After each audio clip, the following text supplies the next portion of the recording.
2 లక్షల వరకు రుణం అందించనుంది కేంద్ర ప్రభుత్వం. ఇందులో లోన్ తీసుకున్న వారికి వడ్డీ రేటు కేవలం 5% ఉంటుంది.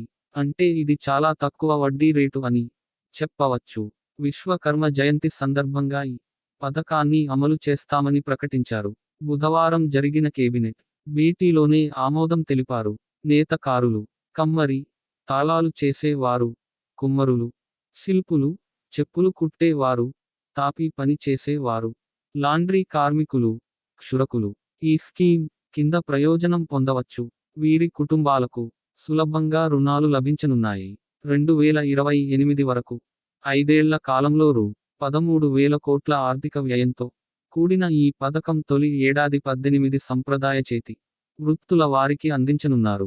తొలి విడతలో 18 నెలల వాయిదాలతో 1,00,000, మలి విడతలో 30 నెలల వాయిదాలతో 2 లక్షలు ఇస్తారు.